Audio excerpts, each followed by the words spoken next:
This video is brought to you by #Score Marketing Division Sufi Guidance Channel। अब एक सवाल आया है मेंबर्स की तरफ से और उसी से जो है वो बात स्टार्ट करते हैं। और सवाल जो है वो ये है, अस्सलाम वालेकुम, एक अहम सवाल कि मरने के बाद आदमी अपने जिस्म का हिस्सा डोनेट कर सकता है या नहीं। अक्सर लोग विल में छोड़ जाते हैं कि मेरी डेथ हो तो मेरा आंखें या कोई भी जिस्म का एक हिस्सा डोनेट कर दिया जाए। स्पिरिचुअलिज्म में इस बारे में क्या कहा जाता है? देखो, मसला ये है कि जो शरई एतबार है वो तो body should go in its full and the form it came in. शरई तकाजा तो ये कहता है। जब ऑटोप्सी को भी यानी कि अगर मर्डर ना हो तो मना करते हैं, ठीक है ना।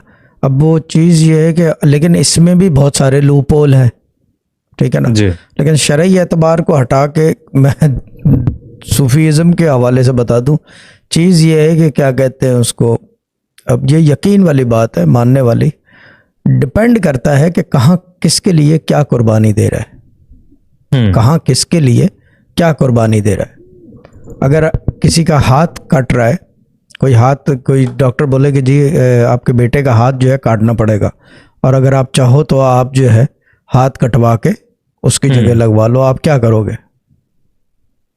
लगवा लेंगे, लगवा लेंगे। डिपेंड करता है कहाँ कुर्बानी दी जा रही है और किस ऑर्गन की दी जा रही है। वो मेटाफोर में थी, एक एग्जांपल में थी, बट वही बात है। But the same thing is के क्या कहते हैं उसको, कहाँ कौन क्या दे रहा है। ऑर्गन डोनेशन चीज़ ये है कि अगर किसी की जान किसी चीज़ से बच सकती है तो मेरी अपनी सोच है कि yes, why not ji, why not. बाकी ये कि शरई तकाजे जो हैं वो कुछ और कहते हैं, फैमिली वैल्यूज़ कुछ और कहती हैं, सोचें कुछ और कहती हैं, और मर्जी जो है वो कुछ और करती है। सही, मर्जी जो है वो करवा देती है, डिपेंडिंग हु इट इज़। बहुत सारे लोग जो हैं भाई बहन को गुर्दा दे देते हैं ज़िंदगी में।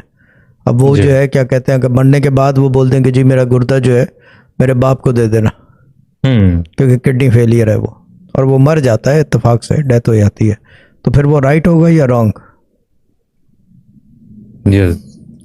डिफरेंट जवाब आते हैं। सिनारियो राइट है, हाँ, सिनारियो है। बाकी एक मेरी जहाँ तक बात है, I do not disagree to it. Organ donation को मैं देखो, किसी की जान बच सकती है, मदद हो सकती है तो कर दो यार, खत्म हो गई बात।